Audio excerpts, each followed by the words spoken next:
Perkenalkan, nama saya Hikmatul Hasanah dengan nomor induk mahasiswa 2011110100042.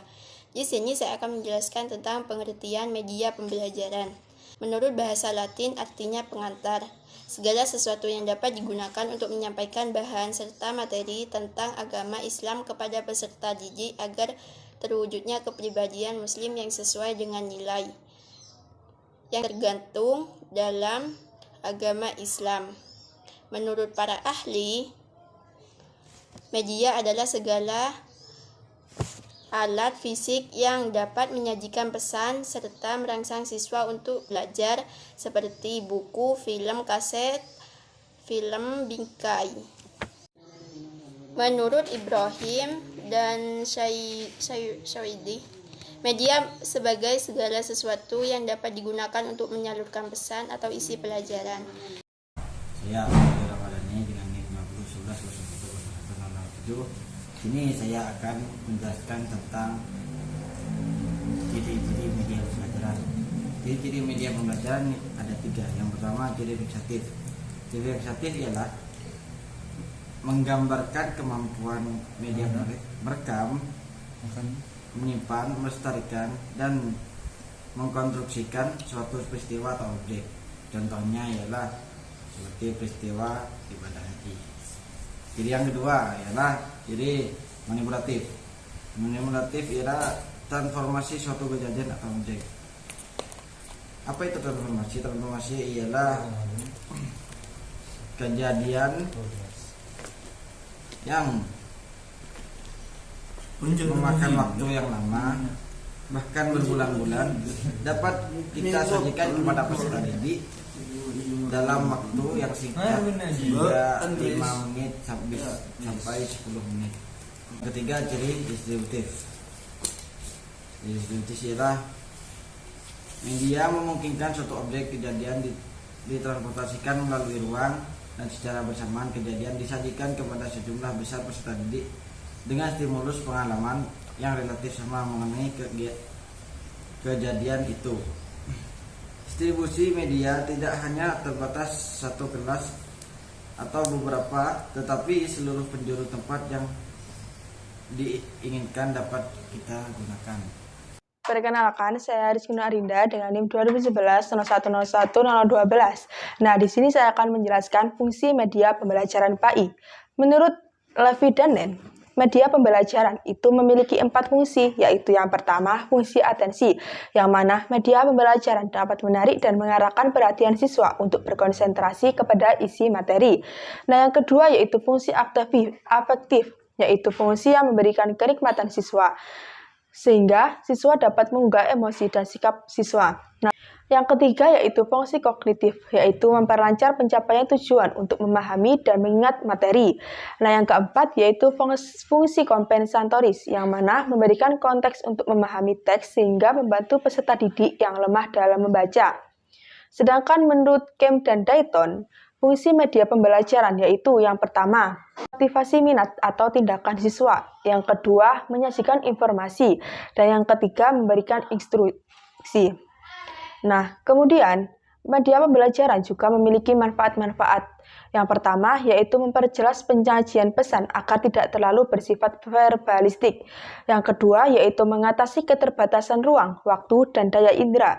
Yang ketiga, dapat mengatasi sifat pasif siswa. Yang keempat, dapat mengatasi perbedaan sifat yang unik dan perbedaan pengalaman siswa. Sedangkan menurut Sujana dan Rifai, manfaat media pembelajaran yaitu yang pertama, pembelajaran akan lebih menarik. Yang kedua, bahan pembelajaran akan lebih jelas maknanya. Yang ketiga, metode pengajar akan lebih bervariasi. Yang keempat, siswa akan lebih banyak melakukan kegiatan karena tidak hanya mendengarkan uraian guru saja. Nah, dari uraian dan pendapat beberapa ahli di atas dapat disimpulkan manfaat dari media pembelajaran, yaitu yang pertama, dapat memperjelas penyajian peran dan informasi sehingga dapat memperlancar dan meningkatkan proses dan hasil belajar. Nah, yang kedua yaitu media pembelajaran ini dapat meningkatkan dan mengarahkan perhatian anak sehingga dapat menimbulkan motivasi dalam belajar. Selanjutnya, yang terakhir yaitu media pembelajaran ini dapat mengatasi keterbatasan indera, ruang, maupun waktu.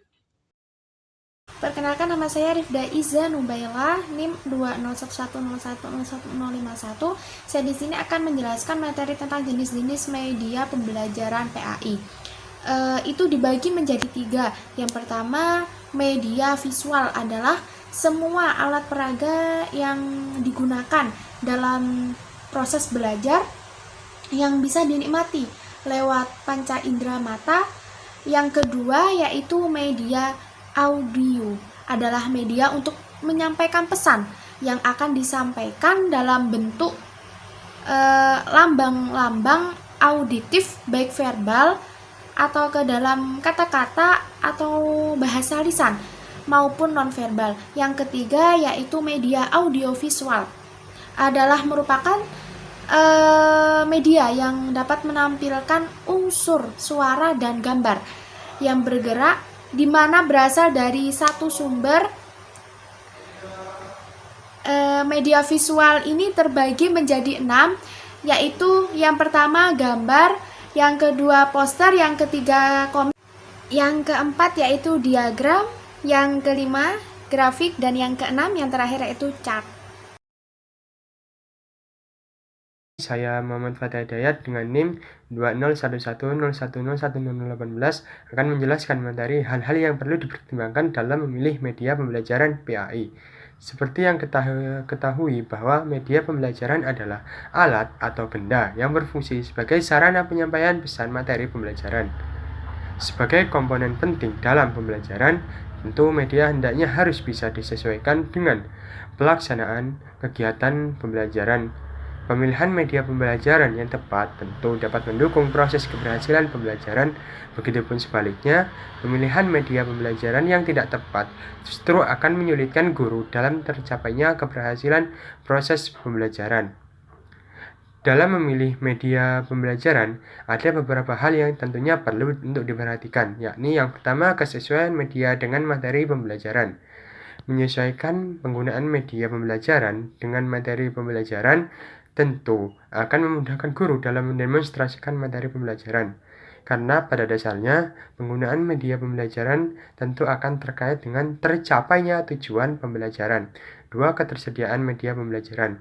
Ketersediaan media pembelajaran di sini mencakup apakah media pembelajaran tersebut sudah ada dalam lembaga pendidikan tersebut. Apabila media yang ingin digunakan tersebut tidak tersedia, maka guru bisa menggunakan alternatif media lain atau mencari media lainnya di luar. 3. Tingkat kesulitan penggunaan media pembelajaran. Media pembelajaran yang digunakan dalam pembelajaran hendaknya harus bisa menyesuaikan dengan tingkat kemampuan guru dalam menggunakan media tersebut serta tingkat pemahaman peserta didik terhadap media tersebut. Apabila dalam prakteknya guru tidak bisa mendemonstrasikan media tersebut, serta peserta didik tidak bisa memahami terkait materi apabila menggunakan media tersebut, maka dalam pembelajaran berikutnya, guru bisa menggunakan alternatif media pembelajaran yang lain. Selain beberapa hal yang telah disebutkan sebelumnya, ada beberapa pertimbangan lain dalam pemilihan media pembelajaran, yang mana pertimbangan tersebut dapat kita rumuskan dari kata action. A. Atau akses.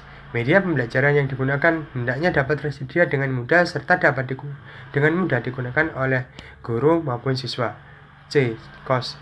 Media yang akan dipilih atau digunakan harus mempertimbangkan aspek pembiayaan. Apabila dalam proses perlengkapan media tersebut dapat dijangkau dengan harga yang murah, maka mungkin guru bisa menggunakan media tersebut. Sejatinya media pembelajaran yang bagus bukan dilihat dari harganya yang mahal, akan tetapi media pembelajaran yang bagus dapat dilihat dari kesesuaian penggunaan media pembelajaran tersebut ke dalam pelaksanaan pembelajaran itu sendiri. T. Teknologi. Dalam penggunaan media pembelajaran yang akan digunakan hendaknya memperhatikan aspek teknologi dan penggunaannya. Jika hal tersebut tidak ada, maka guru bisa menggunakan alternatif media lainnya. I. Interactivity. Media pembelajaran yang baik adalah media pembelajaran yang dapat menarik perhatian siswa. Media pembelajaran yang baik juga dapat meningkatkan proses interaksi baik antara sesama siswa maupun antar siswa dengan guru. Dengan timbulnya proses interaksi tersebut tentu akan dapat memberikan pengalaman belajar bagi siswa, serta dapat meningkatkan pemahaman pengetahuan bagi siswa. O. Organization. Pemilihan media harus mendapatkan dukungan pimpinan sekolah sebagai landasan untuk pengembangan media pembelajaran selanjutnya. N. Novelty.